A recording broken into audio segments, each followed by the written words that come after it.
Hey everyone, and welcome to another episode of We Need to Talk. My guest today is a Grammy Award-winning vocalist and actress whose career has spanned over 2 decades.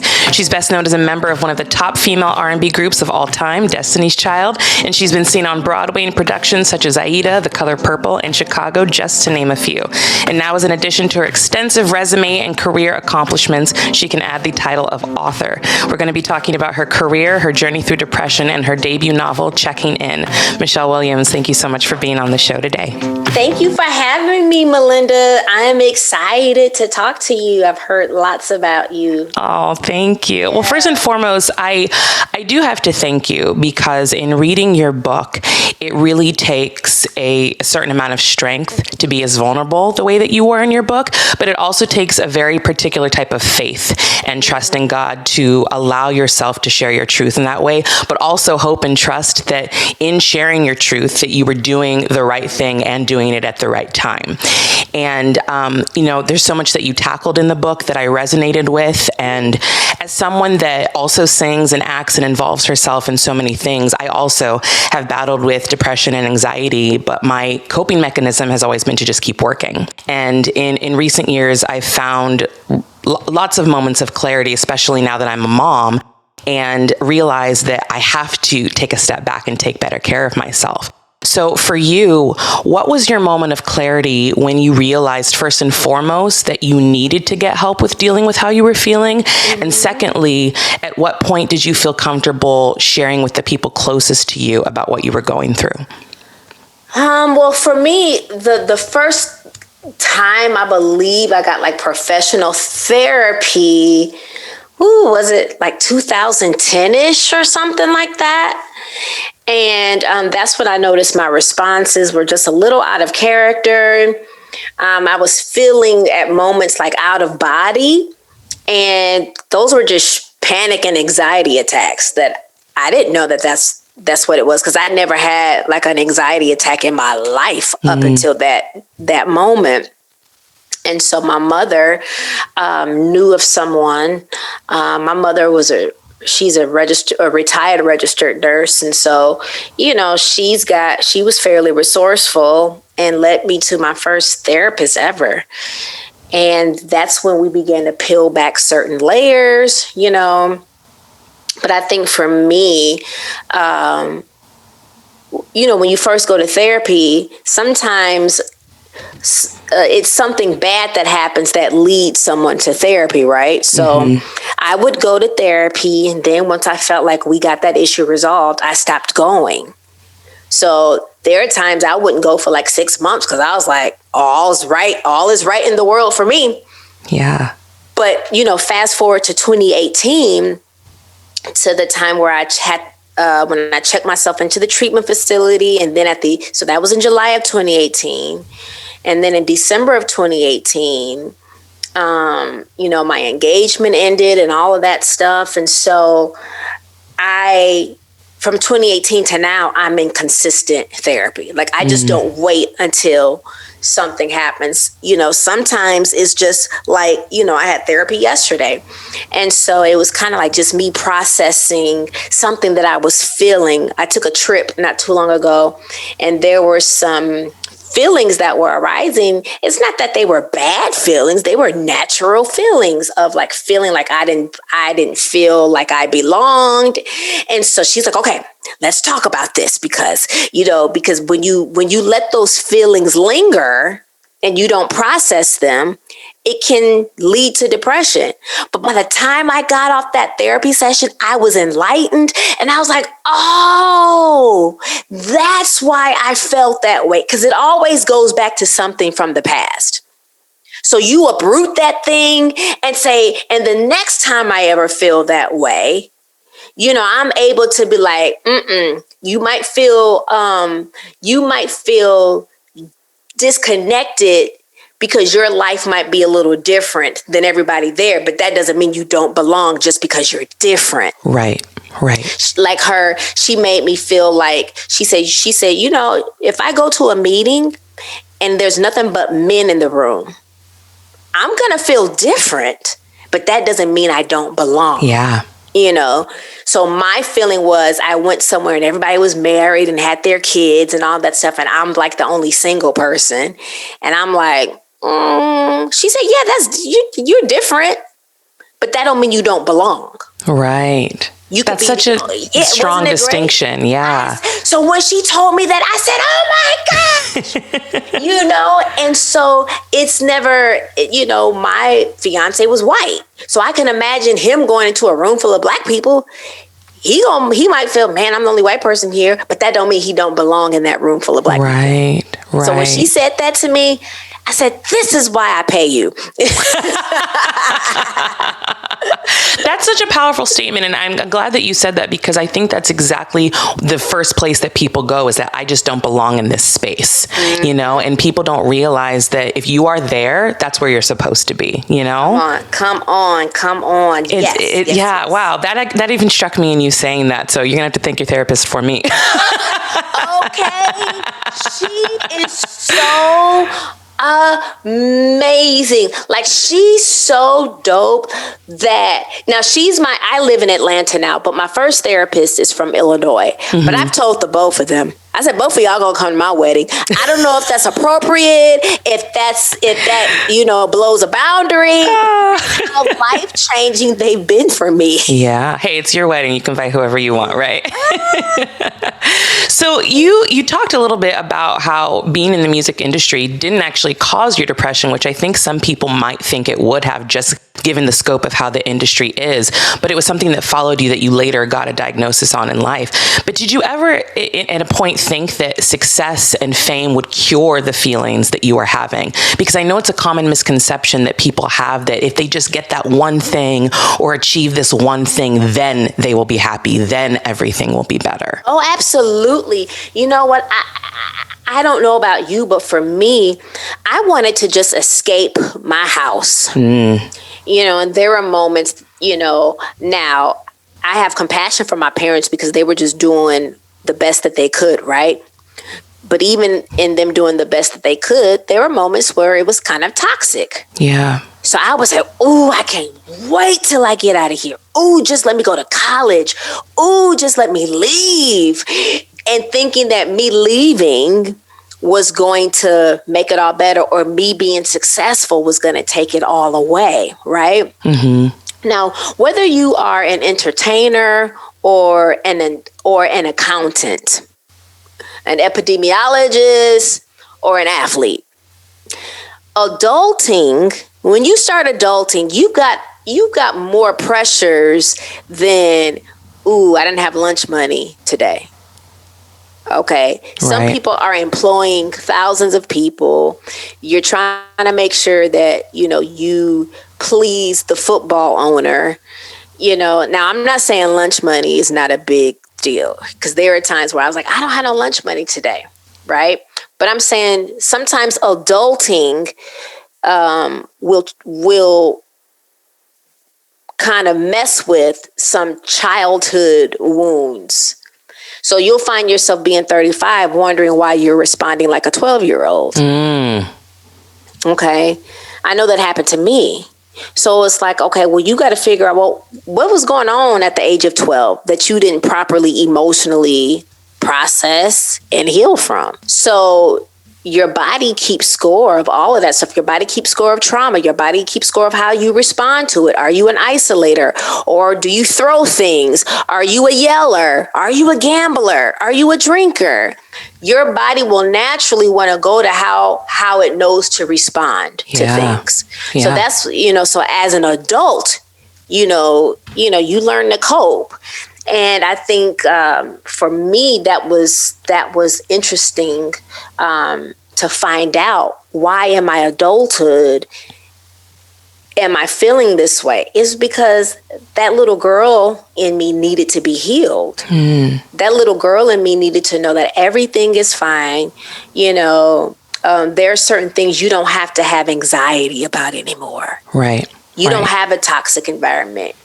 I try to keep safe people around me. Every now and then one has slipped through the cracks. That always happens. Okay. Right? But for the most part, I keep a very And I try to be a safe person as well. Yeah. So it's got to go both ways. Yeah.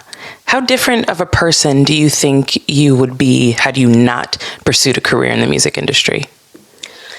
What type of person would I be? Well, I'd still be trying to, I'd be on this mental health journey probably, because even the job that I wanted to go for, I was in college for criminal justice, and I wanted to be either a forensic psychologist or maybe like a prosecuting attorney. Those are high stress jobs. Yeah.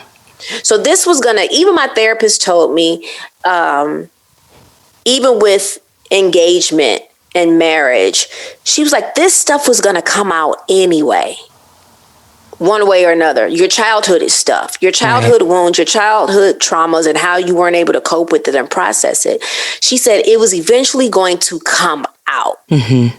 So whether I was a member of Destiny's Child or whether I was sitting on somebody's legal team, this was going to come out. Speaking of just your childhood and being that little girl, some of my listeners may not know, and I actually only learned this from reading your book, that your birth name is actually Tanitra. And when you joined Destiny's Child, did I pronounce it right, Tanitra? You sure did. Okay, good. And when you joined Destiny's Child, it was suggested, probably I would assume not in the most eloquent of ways, but that you use Michelle, which is your middle name, because it sold better. And we know that, pseudonyms and stage names are not uncommon thing in the arts and entertainment industry. But when that decision was made, did it feel like a part of you was taken away? Yeah, it did. It is a loss of myself. It's grief. It is grief, because it's like I'm losing what I knew to be of myself, right? But at the same time, I wasn't going to be like, oh, well, I'm not going to be in Destiny's Child because for sure, right? By another name, right. I was kind of like, what do I do? And so I just kind of thought like, man, it's kind of going to be cool that I'm Michelle here, but my family, they still have Tanitra. Yeah. Because I had to make a lot of sacrifices to get there, which is, I couldn't go to family functions. I've missed graduations. I've missed Christmases and other holidays too. But, when I do come back, they're like T or Tanitra. But I will say, I'm not going to say that the world was getting two different people. But Michelle was a little curated. Michelle was a little more, maybe poised or laid back. She was a little more quiet than Tanitra. Yeah, what I mean? Yeah. But I'd say for the past 10 years, I've been giving the world Tanitra. And it's like, take it or leave it. Mary J. Blige, that song, Take Me As I Am. Yeah. Or have nothing at all. Yeah. Were there specific parts of Tanitra that you made sure to never let go of, even when Michelle had become your identity through your career? Oh, absolutely. Absolutely. My faith. Tanitra was a church girl. I love that. I kept that, as who I am, right now, whether it was in Destiny's Child or who I am right now. I literally just got off of a conference call, and a friend of mine said, when you do this, since this is your mission, we know you're going to get it back 100-fold. I screamed. I said, you better preach. And I was like, Michelle, this is like a corporate call. So you can't take me nowhere, honey. I'm always going to find a good That is who you are. I'm going to find a sermon in something, honey, always. I love that. And in your book, I really loved, and first and foremost, I loved watching you on The Masked Singer. And I knew it was you the minute I heard your voice. I was like, that is Michelle. Like, the minute my sister and I were faithful watchers of that show, and we were like, that's Michelle. I don't know why they're trying to play. So, but I loved how you described your experience of being on The Masked Singer. And you said that you had given a Michelle-worthy performance, but you did it as you, as Tanitra, which is such a beautiful depiction of the costume you were in. It's a butterfly. And I loved how you described that. So talk a little bit just about how that experience was for you, just even coming into your own again. Listen, when I chose the costume of butterfly, I was given a few things to try from. I chose the butterfly because it looked so dope. It was so pretty. It was gorgeous. I love those colors. But it was not until I got a text from my brother about metaphorically what the butterfly represents. And I was like, oh, snap, bro. I just did it because it was pretty. I didn't even think of the transformation that I was going through at that time in 2019. You know, and another friend of mine, she's a co-pastor of a church here in Atlanta. She and my brother don't even know each other, but she sent me a text saying the same thing. And I was like, y'all, I promise you I didn't think about it. I just like the colors. But see, that's how God works. That's how God works. Right? And it reminded me of like past outfits that Destiny's Child has worn, sans the wings. Okay. But I hadn't thought of it. But when I tell you, it was the most amazing experience that I was like, I can kill it like this other places just without a mask on. Yeah. So when I have to perform, like I have to do something on the 25th of this month. And so what I have to do when I go on that stage is like, you sing as if you have the mask on. Yeah. But you don't. Like, don't worry about the people. Don't worry about what you think people's expectations are. When your name is called, you go out there and you give that same performance that you did on The Masked Singer. Because when I look at those performances, those were some of my most powerful performances as a solo artist. Because I didn't have to worry about if you knew who I am. And you also couldn't see anybody, I'm sure. Yeah. Well, now you barely could, but it was kind of like, you know, there was little cutouts to where I could see enough. So I think that's just like that for anybody, you know, to when your name is called, don't worry about expectations. Are you prepared? And if you are prepared, you go out there and do what you've prepared and you do your absolute best. That's all I know how to do. That's great advice. I love that. So talking a little bit more about your book, I think, first of all, the voice of the book is so fun and engaging, even though you're tackling a very heavy-hitting subject. I really love how relatable it is. And I also like how you describe the way that depression works, because no one truly is exempt from it. And you lay that out so beautifully. And, you know, it can hit anybody at any time. And there are different degrees of depression. And you go into that as well. And, you know, so often when people, and you even talk about this a little bit, when people say, you know, or they're feeling depressed or feeling sad, there is an immediate pushback from people from the outside saying like, oh, you know, why do you have any reason to be depressed? You know, you have this, you have that, you have that. And it creates this stigma surrounding mental illness. And specifically, I know we can talk about the stigma of talking about mental illness and therapy within the Black community, right?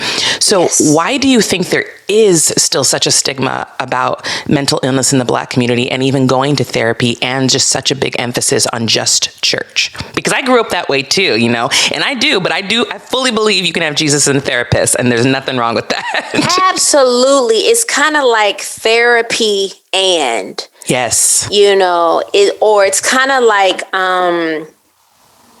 you go to the doctor and I go to physical therapy, and that does not lessen the Holy Spirit in me. Actually, it should amplify the wisdom that a person has to say, hey, let me go get help for this. Dr. Anita Phillips, she's a pastor's wife. She's a minister as well. She's also a licensed therapist. And she is so amazing. She said, Michelle, prayer is a weapon. Therapy is a strategy. She actually put it on a T-shirt. I might have to get that. Dr. Anita Phillips. Love it. Yes. She's part of Sarah Jakes Roberts' Woman Evolve, the podcast. Okay, and great. She has her own podcast, and she speaks for Bishop Jakes frequently, especially when it comes to mental health. She is dynamite. The way that she can bridge faith, but give you that education and science all at the same time. So you can have therapy. It does not lessen the Jesus in you. Jesus is probably like, woo, thank you, child. He's like, finally. He's probably like, I have equipped so and so to help you process this. It's kind of like, when a person says, they went to the doctor for lupus, we don't shame them. We say, oh my gosh, I'm praying for you. Oh Lord, that the doctors use wisdom and care and how they're going to treat this diagnosis. Okay, well, how about using that same thing with the diagnosis of another mental health issue or a mental illness? Let's pray for that person, that God would give their psychiatrists and psychologists and therapists wisdom. God, you're in the strategy, for my care so that I can live an emotionally whole life. Yeah. And I think in general, though, the conversation surrounding mental health has been growing in the last few years for sure. And I've loved seeing that. But I don't know why, and I would love to hear your perspective, why it's taken so long to kind of normalizing these feelings of depression and anxiety and the need for people to get help and just being comfortable discussing it. I think it's getting better. I know I started discussing depression in 2013, and I can say from then till now, and I believe it's going to get better. I'm seeing more and more people open up about various mental health issues. I'm seeing people open up about addictions because there are so many people suffering silently who are in a faith-based community, but will feel judged or feel like if I say this, then I'm going to be in a world of shame. People are going to point the finger. And guess what? There might be some people pointing the finger at you, but guess what? They're doing nothing. They're hiding their secrets. You just had the courage to share yours. Yes. And I fully believe that, like you said, Jesus is like, I have fully equipped this person to talk to you. God can speak to you through anybody, Yes. So you have to trust that if you're going to go seek help, that you're going to get the messages from that person to help you through whatever you're going through. And people just have to trust that that's what's being aligned for you, Absolutely. Mm-hmm. In your book, I know you have the 3 checking in practices, the pillars of checking in, right? But what, in addition to those, do you do to keep your mental health in check? Even if it's something physical or going to the beach or whatever, what are things that you do just on a daily basis or monthly or whatever, just to keep your mental health intact? I'm going to say this. In a few moments, Judge Judy is coming on. I love it. I'm obsessed already. I am watching Judge Judy. Listen, I try to schedule my day. Be like, nope, don't schedule nothing at 3:00 Eastern time, if possible. Oh my gosh. That is my time to sit on my sofa and watch Judge Judy. People I love it. Yeah, but you can DVR it. You can record it. I'm sorry. But if my day starts at 7:30 a.m., by 3:00, I'm ready to watch me some Judge Judy. That is the best answer.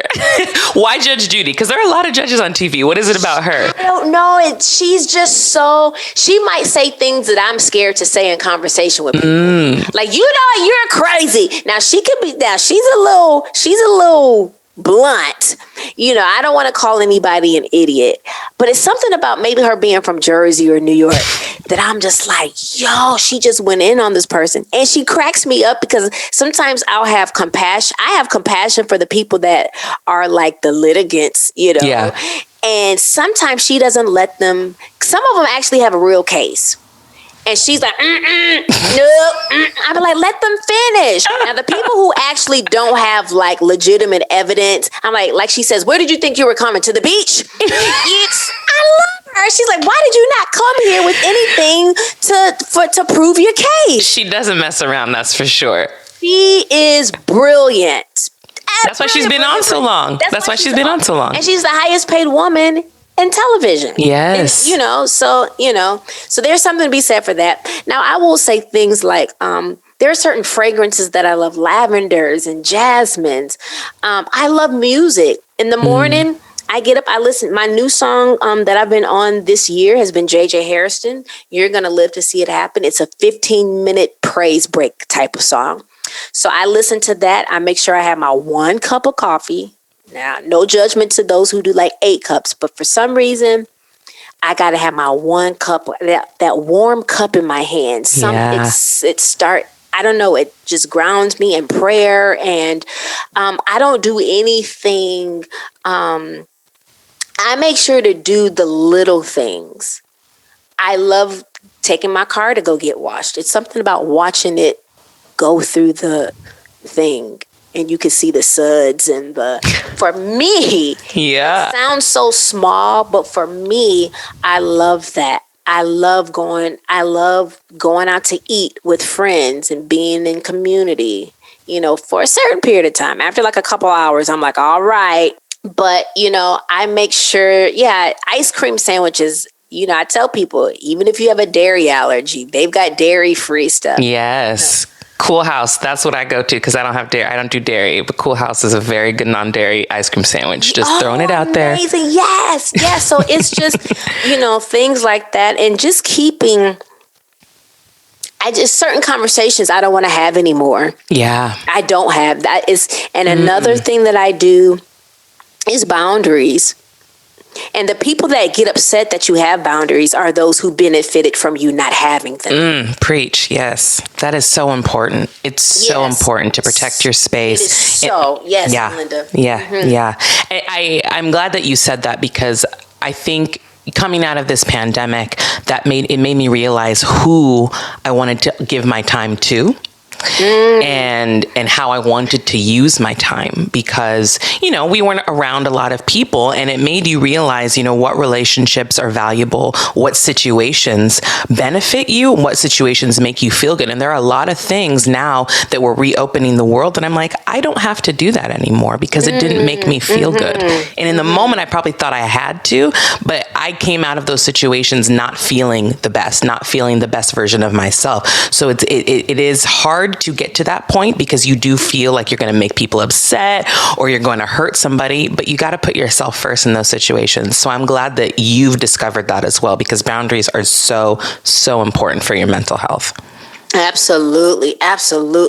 For someone who hasn't read your book, what are your 3 pillars of checking in?